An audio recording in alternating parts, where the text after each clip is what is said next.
Hello दोस्तों, कैसे हो आप लोग। Welcome back to the channel live life easy. नाश्ते में मैंने बनाए थे बैगन आलू की सब्ज़ी और पराठे। बच्चों ने कहा कि कुछ और है, तो मैंने कुछ और की जगह इसे ही किसी और तरीके से पेश करने की सोची। तो जो मैंने नो ऑयल मेयोनीज़ की जगह पे ये बनाया था, स्प्रेड कहना चाहिए इसे, ये रखा हुआ था। और ये हमें 2 दिन तक, यानी कि जिस दिन का ये व्लॉग है उस दिन शाम तक हमें ख़त्म करना था। तो मैंने सबसे पहले पराठों में जो सिंपल पराठे हमने सेके हैं वही वाले मैं यूज़ कर रही हूँ। इसके ऊपर पहले मैंने ये स्प्रेड लगाया। ये अपने आप में ही इतना डिवाइन इसका टेस्ट था। लहसुन, ऑरिगेनो, पनीर, काजू, हर चीज़ का मिक्स टेस्ट इसमें इतना बढ़िया आ रहा था। मतलब मुझे बहुत अच्छा लगा स्प्रेड। और अब की बार मैं इसमें पानी से इसको बना के देखूँगी बजाय दूध के, ताकि दूध में नमक ना डले। तब देखते हैं इसका टेस्ट इतना ही रहता है या इससे कम होता है, और आपको ज़रूर अपडेट करूँगी। और उसके बाद फिर मैंने सब्ज़ी को थोड़ा सा चम्मच से ही मैश किया और एक साइड इसको लगा दिया। जो मेन टाकोस होते हैं वो गोल पराठे में रहते हैं, लेकिन यूजुअली मैं ट्रायंगल बनाती हूँ, तो मैंने ट्रायंगल ही बनाए हुए थे, तो मैं इन्हीं में बना रही हूँ। अब इसके ऊपर आप थोड़ी सी प्याज, और चाहें तो अगर गाजर वगैरह हो तो कद्दूकस करके आप वो डाल सकते हो। इसके बाद जो अगला इंग्रेडिएंट्स है जो मस्ट हैव है वो है इसमें चीज़।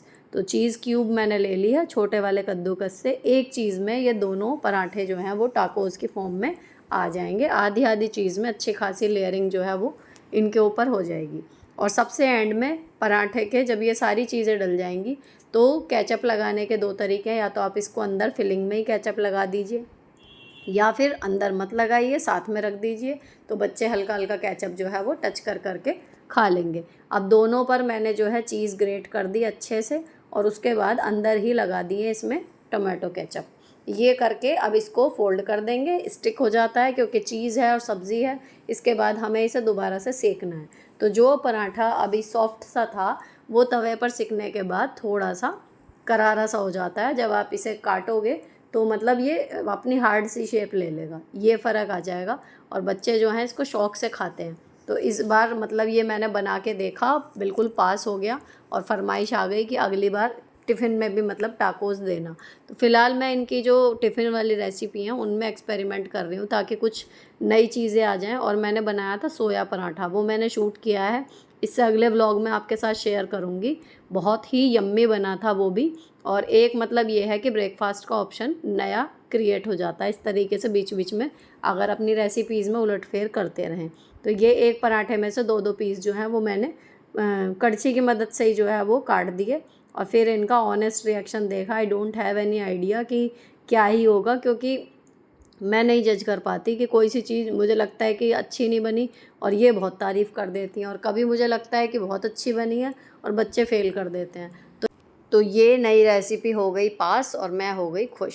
हर माँ खुश हो जाती है अगर उसका बनाया हुआ बच्चे मन से खा लें तो। अब शुरू हो गई थी जी क्लीनिंग। तो चादर उठा के फिर ये मैंने जो डस्टर मंगाया था, अब देखो हफ्ते में एक बार अगर इससे कर दो ना, तो जो मैट्रेस प्रोटेक्टर है वो, या फिर कहीं पर भी जहाँ आपको लगता हो बारीक धूल डस्ट माइंस जमा हो जाती हैं, वहाँ पर आप इसको करिए। 101 रुपये का मात्र था ये, लेकिन बहुत ही कमाल का प्रोडक्ट है। तो मैं इसे बार बार आपके साथ शेयर करती हूँ जब भी मैं यूज़ करती हूँ, क्योंकि मुझे खुद ये सच में बहुत पसंद आया। और सस्ता है, इसीलिए हर कोई इसको ले सकता है, ऐसा कोई बड़ा रिस्क नहीं है। तो वैक्यूम क्लीनर अगर आपके पास नहीं है तो कारपेट के लिए, या जहाँ पर भी बारीक धूल आपकी जमा होती है, सोफ़ा कवर के लिए, गद्दों के लिए, ये बिल्कुल बढ़िया काम इस कर रहा है। और फिर उसके बाद इसको झाड़ के रख दो। ज़्यादा गंदा हो गया है तो धो के रख दो। इसके बाद मैंने बेडरूम में झाड़ू लगा ली। अब मैं आ गई हूँ लॉबी में।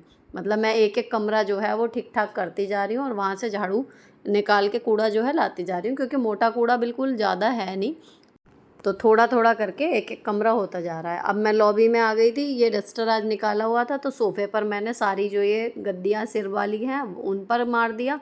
उसके बाद ये कवर हटा के झाड़ दिया। अब जो ये बिल्कुल इसके नीचे कोने वाला हिस्सा है ना, वहाँ पर ये नहीं घुस पाता। तो यहाँ पर आके कहीं ना कहीं इसका आपको देखना पड़ेगा थोड़ा सा, लेकिन बाकी की जितनी भी बैठने का एरिया है और जो हेड रेस्ट है वो बिल्कुल साफ़ कर देता है। तो जो गद्दियों के बिल्कुल नीचे का हिस्सा है ना, वो आप एक कपड़ा लेके अलग से पोंछ दीजिए। लेकिन मैं फुल्ली सेटिस्फाइड हूँ इसके साथ। अब ये मैंने झाड़ के जो है बिछा दिया अच्छे से। इसका जो सोफ़े पे मैंने कपड़ा बिछाया हुआ है, ये अलग से ही लाई थी मैं सोफ़ा कवर का, जहाँ पर कपड़े मिलते हैं वहाँ से। तो ये मैंने बिछाया हुआ है, और ये हैंड वॉश मतलब है, मशीन वॉश नहीं है, बाकी परफेक्ट जाता है। तो इससे सोफ़े की जो गद्दी है वो बच जाती है। अब मैंने सारी कुशन जो है झाड़ कर रख दी।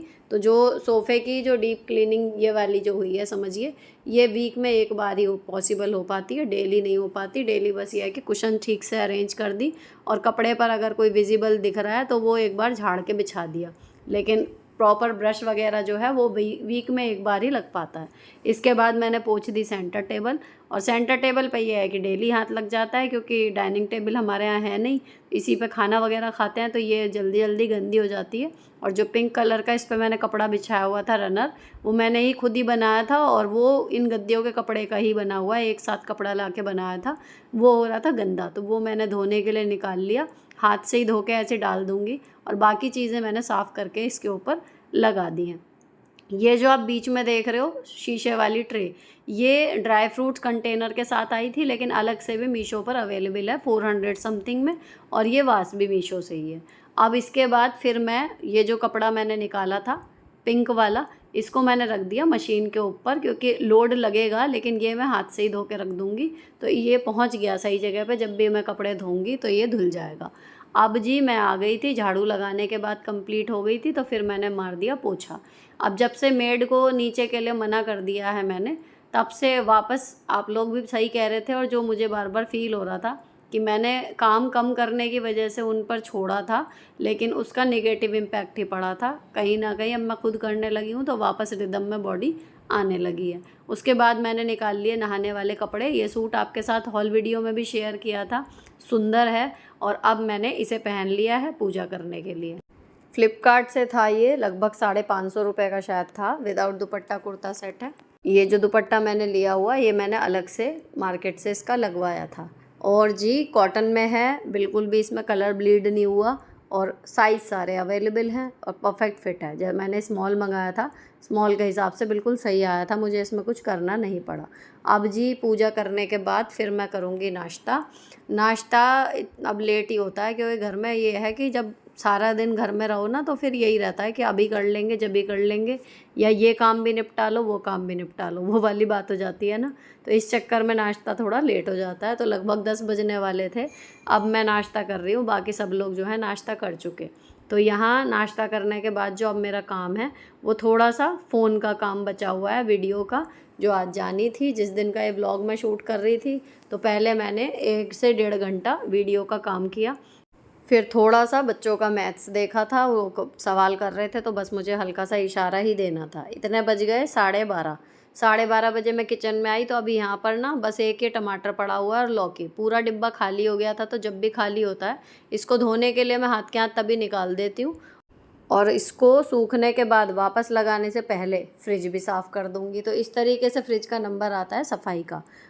अब 12:30 में लगी थी, और जी इसमें कोफ्ते चावल मुझे बनाने हैं, तो देखते हैं शूट के साथ कितनी देर में दोनों चीज़ें रेडी होती हैं। सबसे पहले मैंने चावलों को धो लिया अच्छे से, और चावल का 2 गुना पानी डाल दिया है, और इसमें 2 चम्मच देसी घी डाल दिया है।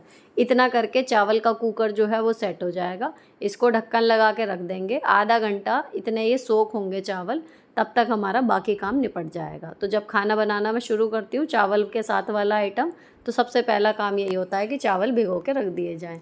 अब आ गए हम सब्ज़ी पर। तो सब्ज़ी में सबसे पहले घिये को छील लिया, धो लिया, उसके बाद इसे करना है हमें कद्दूकस। बड़ा घिया है, लेकिन कोफ्ते ये है कि वैसी पकौड़ियाँ भी खा ली जाती हैं, नहीं तो अगर अब दोपहर में जैसे सब्ज़ी थोड़ी बच भी जाएगी, तो रात को डिनर में रोटी के साथ काम आ जाएगी। अब सरसों का तेल जो है वो फिनिश हो रहा था इस डिब्बे में, तो मैंने इसको भी, जब ये खाली हुआ था, धो के रख रखा था, सूख गया है अच्छे से, तो इसमें मैंने सरसों के तेल को जो है पलट दिया। अब जो घिया कद्दूकस करके रखा था इतनी देर में, उसने थोड़ा पानी छोड़ दिया है। तो हर बार मैं इसमें डायरेक्ट बेसन जैसे मिलाती हूँ, तो ये ढीली ढीली सी हो जाती हैं पकौड़ियाँ, तरीके से बनने में दिक्कत आती है।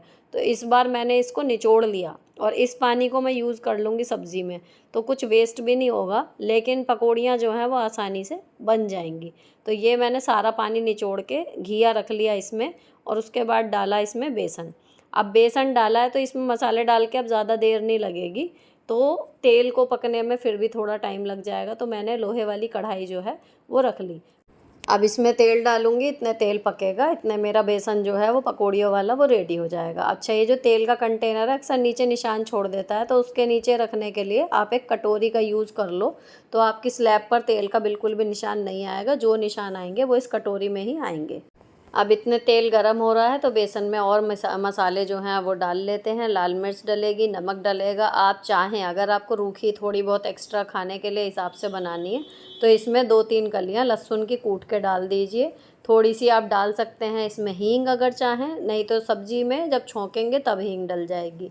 तो इसमें थोड़ा सा मतलब ये है कि आप चाहें तो इसमें मसाले और ऐड कर सकते हैं। फ़िलहाल मैंने सिर्फ नमक और मिर्च डाला है। अच्छी सी ये पिट्ठी सी तैयार हो गई है। अब इसकी पकौड़ियाँ बहुत आसानी से बन जाएंगी। इतने मैंने ये दोनों चीज़ें इसमें मिला के और अच्छे से इसमें मिक्स दिया। इतने यहाँ पर कढ़ाई में तेल बिल्कुल परफेक्टली गर्म हो गया है। अब इसमें मैं पकौड़ियाँ छोड़ रही हूँ। जो जितना ये बना है घिया और बेसन मिला के, ये 2 बार इतनी इतनी पकौड़ियाँ बनेंगी।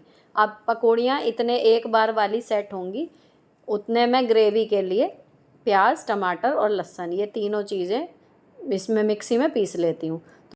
जब तक सब्ज़ियाँ चॉप होंगी इतने टाइम में एक बार पकौड़ियों को चलाने का टाइम हो जाएगा। फ़िलहाल जो फ्लेम है वो मीडियम है।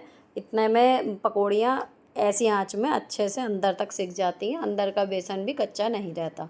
यहाँ पर प्याज, लहसुन और टमाटर मैंने काट के एक ही साथ रख दिए हैं। अब चलाऊँगी इनको दूसरी बार में।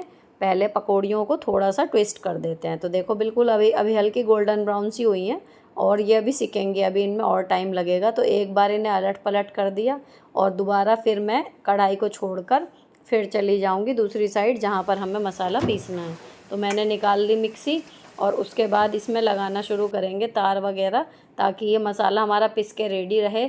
अगर आपके पास थोड़ा ज़्यादा टाइम है या आप दूसरी कढ़ाई यूज़ नहीं करना चाहते तो आपको ये दूसरा वाला जो आएगा पकौड़ी का स्लॉट सा, उसका वेट करना है। नहीं तो अगर आपका मसाला रेडी हो गया है तो आप दूसरी कढ़ाई चढ़ा के फटाफट से ग्रेवी अपनी बनाना शुरू कर सकते हो। अब ये पिसा है, इतने में हमारा ये पकौड़ियाँ अच्छे से बिल्कुल रेडी हो गई हैं।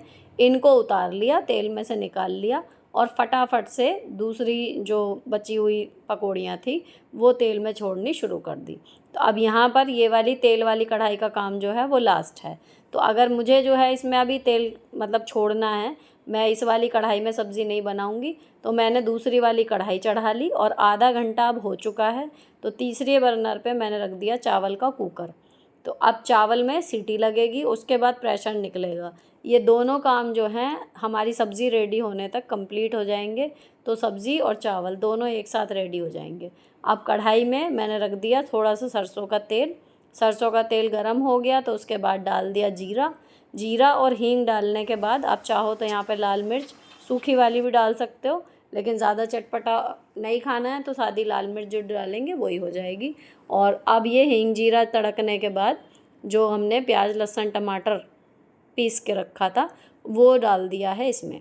अब इसको हल्का सा चलाएंगे और जो जार में सना हुआ है इसको भी हल्का सा पानी से, जो घिए का बचा हुआ पानी था ना वही मैंने इसमें डालकर यूज़ कर लिया है। अब मसाले को थोड़ी देर भुनने देंगे 2-3 मिनट। और दूसरी कढ़ाई पर हमारी जो पकौड़ियाँ हैं वो फ्राई हो रही हैं। तो जब मल्टीटास्किंग की बात आती है और किचन में समय कम हो और आपको लिमिटेड टाइम में पूरा खाना तैयार करना हो तो उस टाइम पे 4 बर्नर वाला कुक टॉप जो है वो बहुत ज़्यादा काम आता है। कई बार आप लोग पूछते हो मेरा वाला कौन सा है, तो ये प्रेस्टीज का था, 5,000 का था उस टाइम जब हम इस घर में आए थे। तो अभी तक बढ़िया चल रहा है। बाकी इसमें गैस पाइपलाइन जब लगवाई थी ना तो इसके नॉब वगैरह चेंज करे थे उन लोगों ने, पाइपलाइन के जो करने वाले आए थे। बाकी इसमें हमें अभी तक कुछ कराना नहीं पड़ा है। और थोड़ी सी आप प्रिकॉशन लेके चलें, जैसे बहुत तेज़ गर्म में मना करते हैं कि पानी वाला कपड़ा वगैरह इस पे ना डालें, तो वो थोड़ा ध्यान रखो तो कुछ नहीं होता। ये ग्लास वाले भी बढ़िया चल जाते हैं कुक टॉप। अब जब सारे मसाले अच्छे से भुन गए हैं तब इसमें डाल देंगे पानी। अब ये पानी जब डाल दिया तो गैस कर देंगे तेज़। इस पानी में उबाल आएगा तब हमें पकौड़ियाँ ऐड करनी हैं। और इतने में काट रही हूँ धनिया। गैस जो है चावल में सीटी आ चुकी है, चावल वाली गैस मैंने बंद कर दी है। उधर पकौड़ी वाली भी बंद हो गई है। यहाँ हमारी ग्रेवी पक चुकी है, इसमें पकौड़ियाँ ऐड कर दी। अब हमारी सब्ज़ी जो है वो मुश्किल से 5 मिनट हमें पकानी है तेज़ फ्लेम पे, और बजे हैं 1:15। 5 मिनट बाद इसमें गरम मसाला डालूँगी थोड़ा सा, और जो धनिया काट के रखी है वो। यहाँ हमारा लंच बिल्कुल रेडी है। इसकी सब्ज़ी की गैस भी बंद कर देंगे, और चावल की ऑलरेडी हो गई। तो पौने घंटे में, लगभग 45 मिनट में कोफ्ते और चावल दोनों रेडी हो गए हैं, जबकि शूट चल रहा था। तो अगर शूट ना हो तो यानी आधे घंटे में आप 2 कढ़ाई अगर चढ़ा लो तो कोफ्ते चावल या कढ़ी चावल जैसी चीज़ें आराम से बन सकती हैं। अब ये जो मैं फ्रिज साफ़ कर रही हूँ, पिंक कलर का रुमाल है, ये स्पेसिफ़िकली फ्रिज का ही है। इसको धो के मैं इसके हैंडल पे ही सुखाती हूँ, और ये यहीं पर लगा रहता है साफ़ सुथरा बना हुआ। तो जैसे ही फ्रिज पे कोई निशान दिखता है, इससे हाथ के हाथ पोंछ देती हूँ, अंदर हो चाहे बाहर हो। तो फ्रिज जो है वो हमेशा के मतलब उसमें ना रोज़मर्रा में साफ़ ही बना रहता है, और जो भी डिब्बा खाली होता है या जो स्लैब खाली होती है, इवन दरवाजे की भी मुझे लगता है जिस दिन कम सामान है उस दिन निकाल के उस एक को धो देती हूँ, पूरा फ्रिज एक साथ साफ़ नहीं करती। इस तरीके से फ्रिज की क्लीनिंग होती है। अब मैं जाऊँगी अंदर, जो हॉल वीडियो है उसके लिए फ़ोटो शूट करूँगी। फ़िलहाल ये वीडियो यहीं पर ख़त्म होती है। अच्छी लगी हो किसी भी वजह से तो चैनल को सब्सक्राइब किए बिना मत जाना। मिलती हूँ आपसे नेक्स्ट वीडियो में। Till then bye bye, stay beautiful always.